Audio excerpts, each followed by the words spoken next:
So I'd like to get back to your story with your dad. What was that like? Was he accepting you? Did he acknowledge you? How old were you then when you met him? So I was in my early mid-20s. So what my dad was like, first of all, he was very ashamed. He was like staring down at the floor the entire time, right? Would not look into my eyes. And the very first question was, why did you look for me? And I'm like, this is very odd, you know? I was expecting maybe some crying. He wanted to hug me and say, where have you been? And how are you? And tell me about yourself. You know, but that's very American, right? We don't understand that there's a different dynamics here in how people think and react, right? We just assume everybody's going to be like us. I mean, that's just the way that Americans are a lot, right?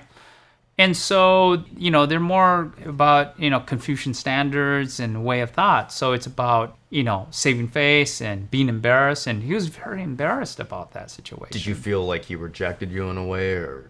He did. I would say he did because he refused to tell me who my mother was, right? And so he took that with him to his grave. And that really upset me. And I really wish that he would have given me that information so I can pursue and find out who my mother was. So I did go later on in KBS, on TV and stuff like that, to search for my biological mother too. Do you hate your father for doing that? Or do you actually have a more of a grudge maybe? Or not grudge, or maybe just like, I don't know if you could say compassion or just understand, or... Because he kind of pretty much denied you your heritage. And that's right. I'm sure you had to mull that over most of your life. Yeah, who am I? And I was a little bit angry initially. I can't lie about that. But the thing is that, you know, having your own kids and being able to meet my half-brother and sister, because I have two. So he got married a third time and had 2 more children. So he had a total of 8 children. And I was able to meet my half-brother and sister. So meeting that connection maybe kind of gave you some wholeness, it did. A little bit of a connection. Yep. Are they still alive to this day, and do you communicate with them? So I don't really, they speak Korean. I don't really speak Korean, so it's kind of hard to do that. But I do talk to my aunt every once in a while. And unfortunately, my youngest brother passed away in 2011, so of a heart attack. Oh, that's really young then. Yeah, very young. Yeah. So... But the cool part was I did go to like my niece's dole, or her 100th birthday, after she was born. I did go to my sister's wedding and things like that. Oh. And so you do have some good connections. Yeah, it was wonderful. I mean, just... Did your life kind of change after that? Like, you don't seem like a guy that kind of mulls over like, who am I? You feel like you just focus on the present and kind of the future. You don't really seem like kind of guy. Did you have any of those complicated feelings that some adoptees have? I think we all have those feelings, especially when you're all alone and you're all by yourself, right?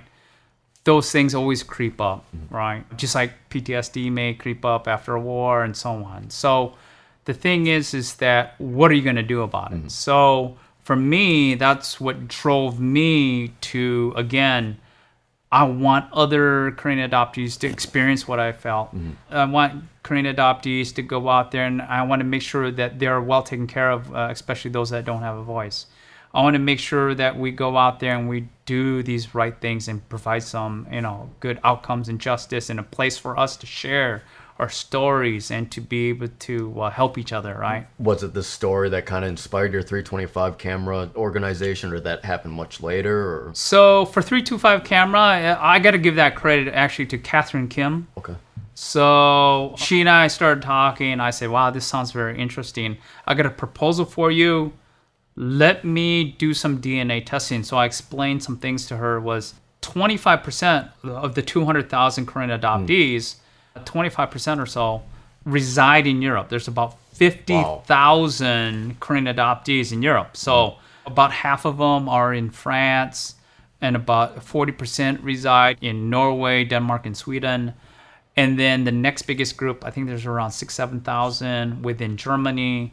And then there's smidgens everywhere. So there's like a couple hundred over in Italy. There's like 60 in England and so on. So they're just spotted everywhere. There's actually a very active group within Netherlands. So I proposed to her, hey, let me help you. I have a business background. I understand business. let me be part of this thing, and I'll pay for it myself, which I did, and really help you kind of change your brand, your image, get recognized, and things like that. So I wrote the business plan, help establish the things in Europe, and then later on, I worked with Catherine Kim and the rest of the group in establishing the group in South Korea and stuff like that. So what was the purpose of 325 camera? What was essentially its needs? And so first, I have to thank Thomas Park Clement. Amazing Korean adoptee, HAPA. He's the one who funded a lot of our work. Amazing individual. The main purpose is to help unite our Korean brothers and sisters with their biological family by doing that DNA testing, showing that link that, yep, this is your mom, this is your dad, this is your sister. What's the difference between 23andMe now? Is there... So 23andMe is a private company, whereas 325 Camera does DNA testings for the KAD community. It's free for the most part. It's considered a nonprofit. It's a nonprofit organization. Thanks to, again, Thomas Park Clement, he's paid for those DNA kits, and we distribute those to adoptees. So there are some small fees that we had to incur because, for instance, we got to run a website. We got to ship the DNA kits back and forth between Europe and to the States, and South Korea and to the States. We do, hunting for our biological families and things like that. So there is a lot of expenses that aren't covered, and that's why we had those fees and built those fees into the system. Do you know how many DNA tests have actually been done through 325 Camera? The last time I checked, it was close to 6,000. Wow. So don't quote me on what it is today. I know, the new president is very active, and she's just doing a remarkable job. And I think they're trying their best to expand and grow and do this, right? And so kudos to her and her team. They're doing a remarkable job. So a lot of the initial group that worked on this have long since left. My main reason of leaving 325 Camera was... That was recent, correct? Like maybe a couple of years ago? Maybe a year, about a year and a half ago. The main reason was I was moving from Europe back to the States. Okay. So my time in Europe was done. I wanted to give people a fair chance to, grow this organization and do other things. And I was asked by other organizations to be involved with them. So I didn't want to divvy up my time and do many things, poorly.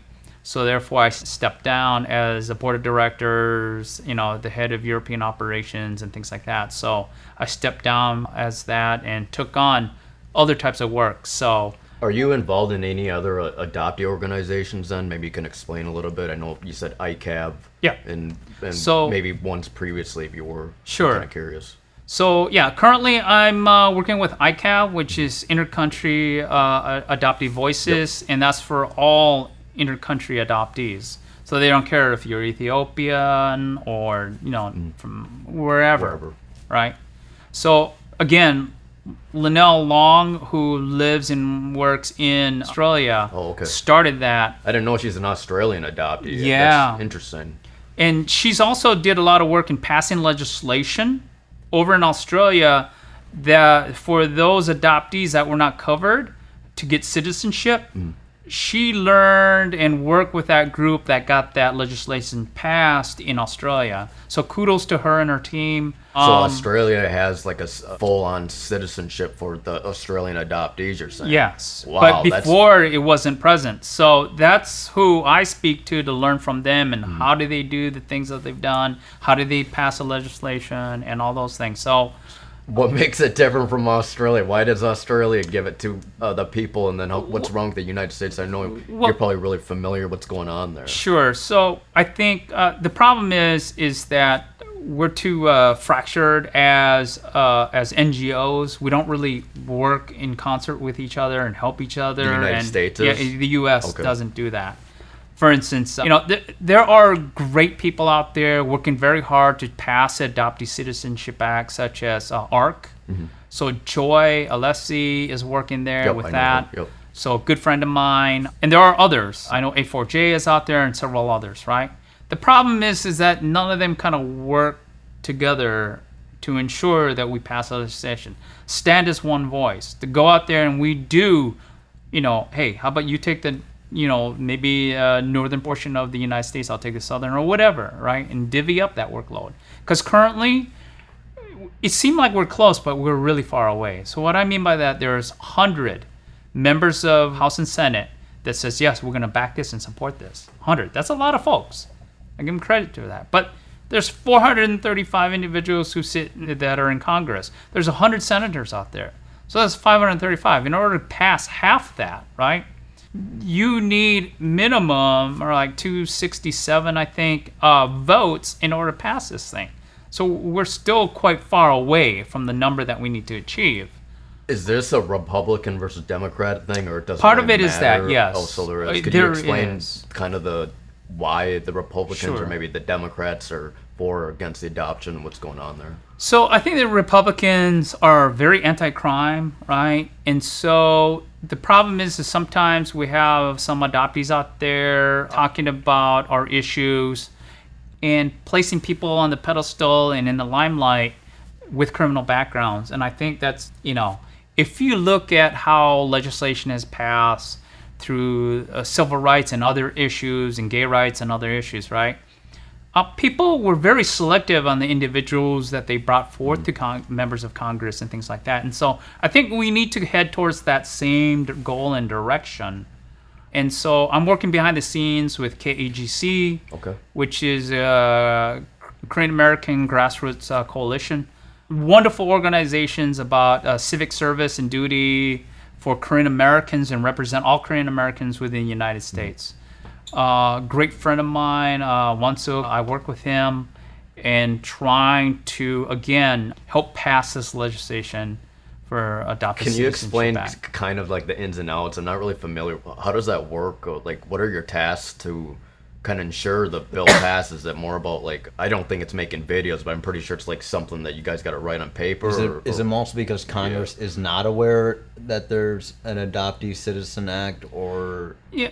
Or is it something? It's on the website, so I know there's a bill for it. So again, it's like all issues that's out there, right? First of all is how you talk about it and how you make it important, right? And so the problem is that a lot of members of Congress don't understand how extensive, for instance, adoption is. Right, it impacts nearly at least 1/3. Depends on who you read, right? I think most people in general don't know the impact who are adoptees. 1/3 of all Americans, right?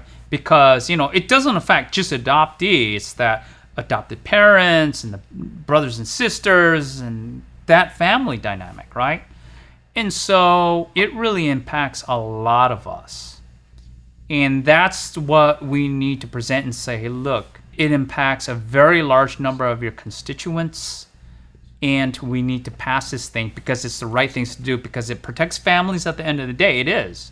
Because that adoptee is a member of that family, and let's continue to protect that family unit. I was kind of curious. So we kind of did a video about that where we didn't want to go too negative, but some adoptee people that you actually work with. Did you work with Adam Crasford, you say, or? No, I spoke to him on Facebook and things like that, and I've spoken to other deported adoptees directly. The one that committed suicide. I think that you said that you worked with them a little bit, or? No, yeah, I've met some of those individuals. Is it bad to kind of say, hey, adoptees are killing themselves? Is that the wrong way to put it?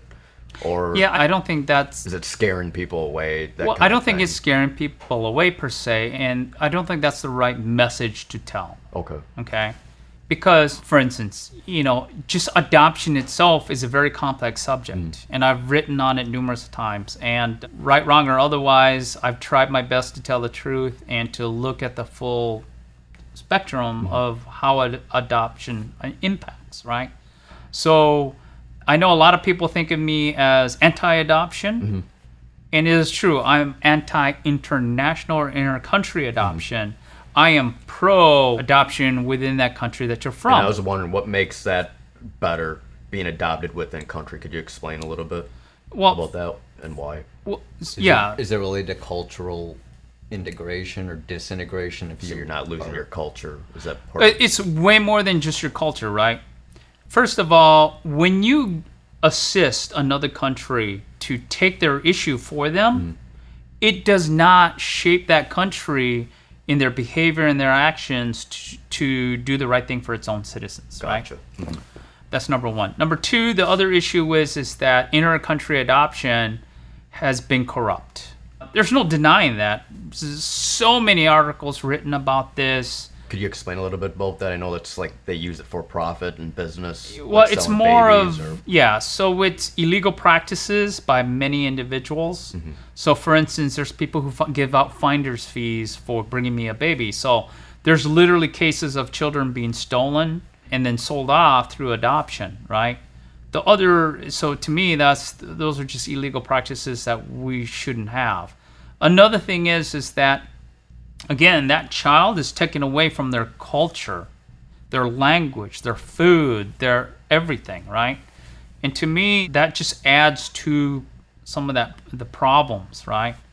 And so we already know that there's very poor outcomes with adoption, 4 times higher in suicide. Some places, depending on who you read, because there's some works done from, I believe, Norway and other countries, higher counts of incarceration and things like that. So you actually do believe that it's quite common with adoptees, like kind of like in the crime, having mental health issues. You think that? Oh yeah, there's a correlation there. There is a correlation there. Okay. Yeah, but we don't know what parts of that is due to adoption, and what parts of that is due to maybe where they grew up with. Yeah, I mean, again, so recently I just wrote an article for ICAV about Korea's work on changing their legislation with taking the adoption agencies out of the footprint there, and the state now is controlling the adoptions and everything else, right? All the work there, instead of pushing it to a secondary source such as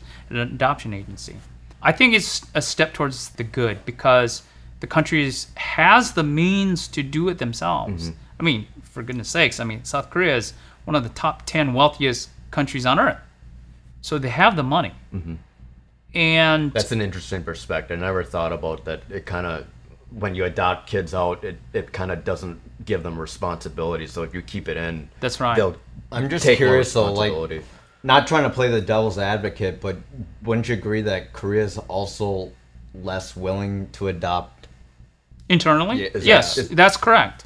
That's, again, and there's a high suicide rate there too, correct? Oh yeah, well, amongst the youth, due to their just rigorous training and education system and the way that they're doing things like that. So Korea is relatively a very young democracy. Yep. The systems that we've established early on compared to them, they're still learning the ropes and developing those things. So I think Korea is heading towards the right step by taking ownership of their issue. It is a lot harder to adopt, I heard. It is. So things are changing, it seems like. Correct? What is?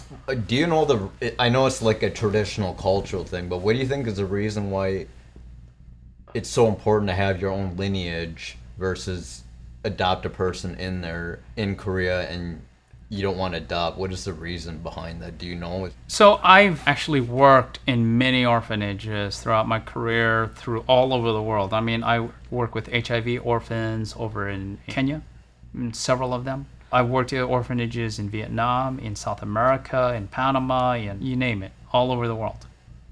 And I've logged, well over 1,000 hours, maybe 1,600 hours in all these different types of orphanages.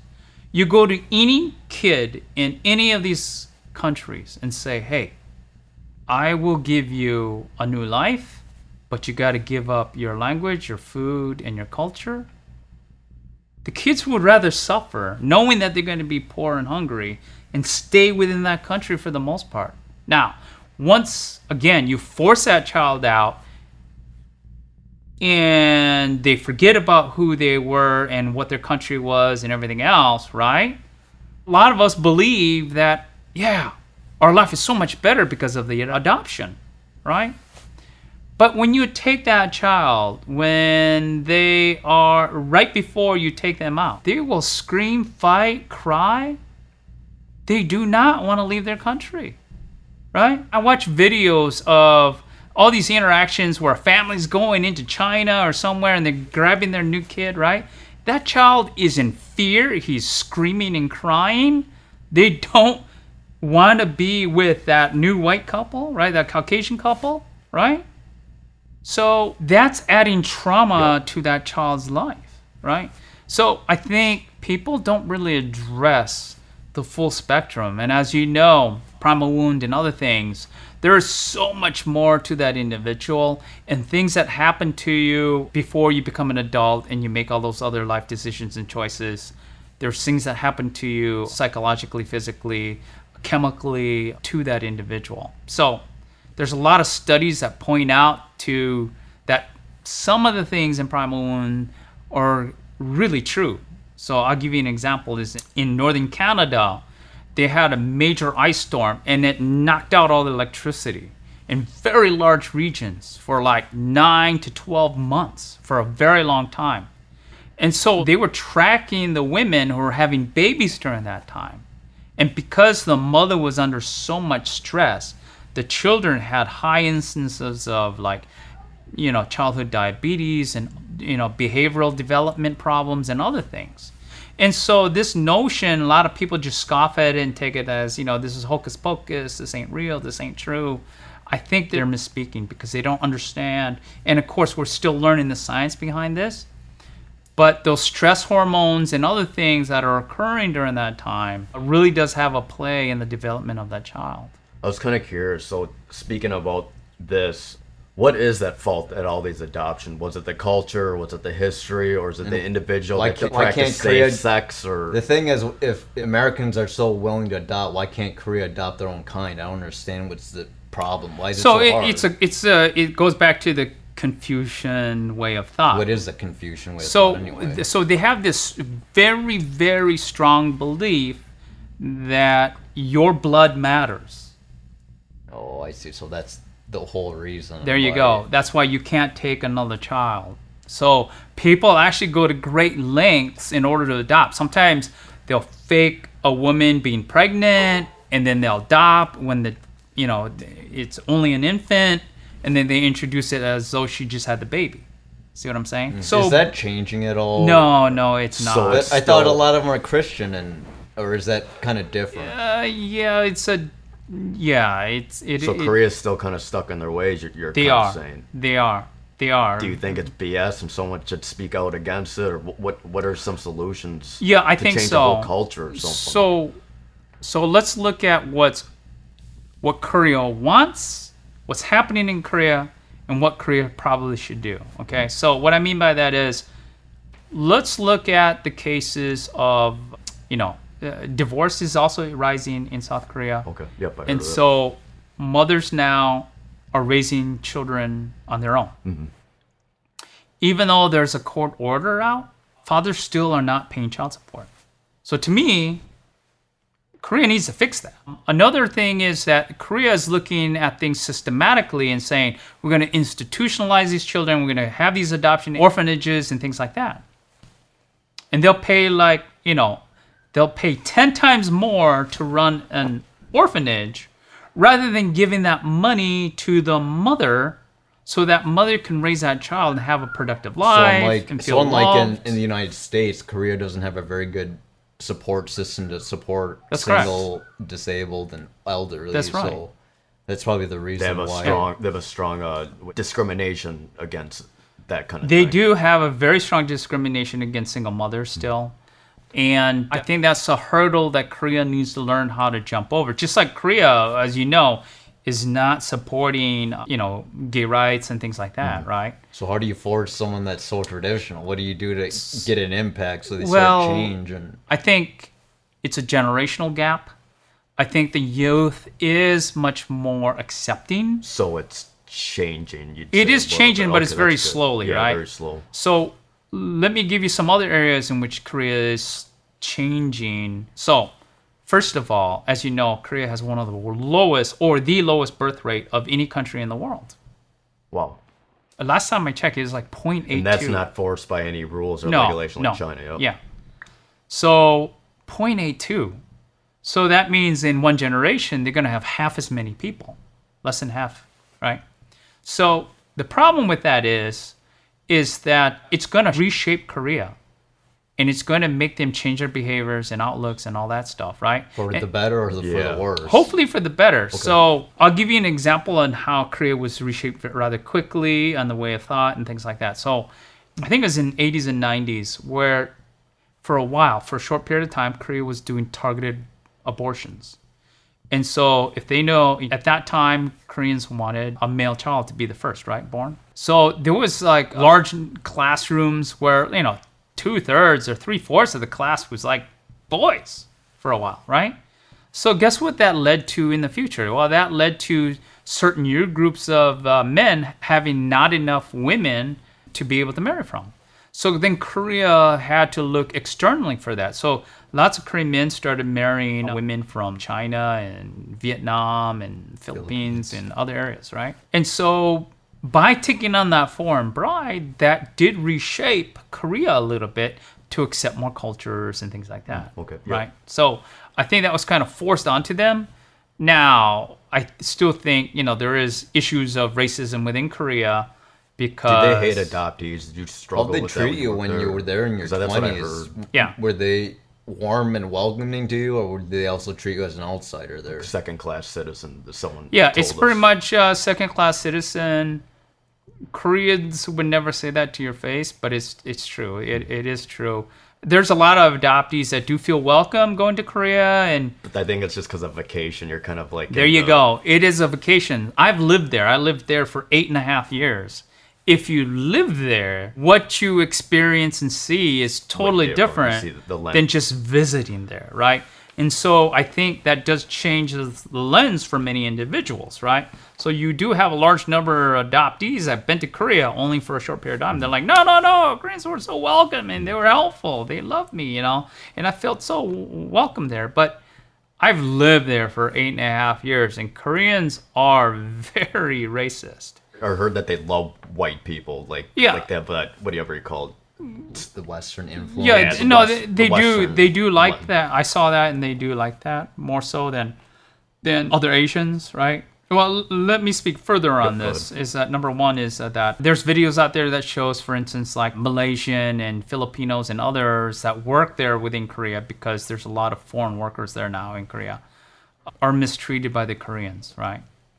And so I don't find that to be surprising, because I felt the same things when I was there. So I'll give you an example.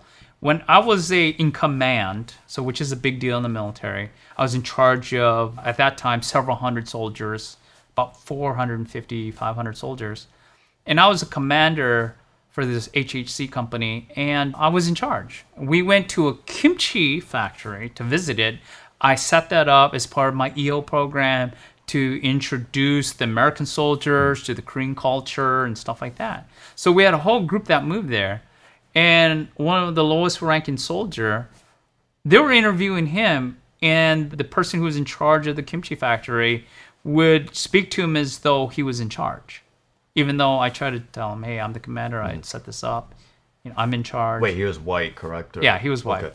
So they kept on going to this very low-ranking individual and going to him, which, again, had I been white and then found out that, I'm the commander as a white person, I don't think they would have ever done that. Same thing happened again when there was some work that I did with the education elementary students. Mm-hmm. So we had a program where the soldiers taught English language to the elementary students on the weekends. So I was in charge of that. I set that up. I had dozens of volunteers. And again, the individual, the principal, wanted to give the certificate of appreciation to a soldier that, only... Lower rank. Yeah, lower rank, but they rarely came. So, So I know we can't compare apples to oranges, but I was told by another Korean adoptee that the Asian people are kind of like the silent generation versus the black people. So do you feel like we're like kind of one and the same? Do the black people suffer worse than Asian people, or you really can't compare that? Or what's your opinion on that? Suffering is suffering. Mm-hmm.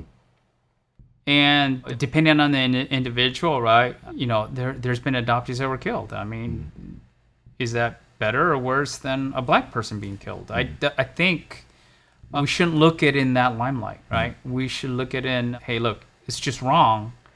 We need to be united regardless and fight against it and do the right thing, to ensure that it doesn't happen again. So yeah, I look at it a little bit differently maybe. Is there anything you want to add? I guess the last thing I want to talk about, because you did mention you had issues with suicide, and the main focus to some of our videos is to talk about mental health and be more open about it. Sure. Can you give any advice to our viewers that might be struggling right now with mental health issues on what they could be doing right now to alleviate their depression, or what they should be doing? And maybe some of the challenge you went through and how you overcame them. Maybe some advice. Sure. For viewers. One thing is to try to build yourself a good support network. There could be other KADs. Hopefully you can find KADs near your community to be able to speak to. Because, when I talk about racism and you've experienced the same thing, I don't think I have to say much, and you kind of understand what I'm talking about, right? And so that connectedness, that ability to understand, that ability to listen, that ability to share the same stories helps you through that issue. Like, for instance, like rape victims. Other women that has survived rape has that ability to speak on that topic, right? And so I think having a strong KAD or adoptee community helps you along those aspects, right? Another thing is that having to be able to have access to mental health professionals. There's medications that can help you. It doesn't have to be permanent. It may be temporary. So there's nothing wrong in taking those medications if you need that. Another piece of that is finding ways to cope with stress. And again, there's healthy ways of coping and there's negative ways of coping. If it's alcohol, if it's other things that harms you or destroys you as an individual, not so good. Exercise, it could be, again, speaking to other individuals, whatever. There are positive ways of coping with those issues. And then lastly, there's holistic medicine and other things such as quercetin and other types of holistic compounds that have proven to help individuals. Again, I'm not a physician, but seek out your physician to see if maybe those things can assist you. There is a lot of things, but at the end of the day, reality is that even if you did everything right, you still may not be able to reach that individual. And how did you personally develop resilience towards all the problems? Versus barriers? Your sister. Is your sister better now, or is she still struggling with those? She's still struggling. And she's got to be like around your age. Yeah, correct? yeah. She's a couple years younger. So it's just amazing seeing like one individual versus the other. They're still like different. Some people just have personal experiences. I mean, you're like the poster boy of like being able to like overcome everything, and then there's just people that are unfortunately just cycle, and it's interesting to me, and I'm just wondering if there's. I know you say that sometimes you can't help everyone, but it's just like those are unhealthy addictions. How do you prevent yourself from not doing that, or you chose maybe it was the military that kept you clean? Or? No, my sister also joined the military too. Oh, and she spent 17 years in the military, but she didn't go anywhere, and she was kicked out of the military after 17 years. So, for instance, I did several things I think helped me. One was I was able to get closure, which a lot of Korean adoptees. That was when you met your family, correct? Yeah. Another thing is that, I have a great support network. I have KADs that I lean to if I need to talk to someone. In fact, I meet with a group of guys routinely. Okay. And every month we have scotch and cigars in my garage and some steaks or whatever. And wonderful group of guys, and we talk about our personal lives, issues, and things like that. And so that's an outlet for me, right? And then the other things is that, I do try to take care of myself and try to be a healthy individual. So, I'm not obese. I do work out. I do the right things to ensure that, I have a somewhat of a healthy lifestyle. So I think all those things as a whole keeps me on track to be a better individual. It doesn't mean that I don't have the same issues. I mean, alone, away, on my own, I do have those thoughts every once in a while. Did you struggle with relationship issues, or were you like married and just stayed married, or no, I didn't really have relationship issues per se. Okay, that's interesting coming from an adoptee. Wow. Well, it's rare. I would say, okay, so initially I had huge anxiety and huge stress and huge problems when we broke up a relationship, right? When I was dating. That was like me, yep. Right? I mean, I was going out of my mind, right? Mm-hmm. And I mean, I was crazy there for a while. I didn't know how to cope with that. Mm-hmm. And I felt as though, you know, my heart was just ripped out of my chest mm-hmm. and I was going to die. And I didn't know that I was having panic attacks. I didn't know that I was having anxiety. I didn't know those things. I just felt horrible and I didn't know why, right? And so, yeah, I did go through those things, but... How'd you cope? How'd you learn to adapt and persevere? Well, you know, for me, it was, okay, there's trust issues there, right? How do I trust the next individual and so on? But you know what? Reading those books growing up, I wanted to have a great relationship. I wanted to experience having children and getting to be part of their lives.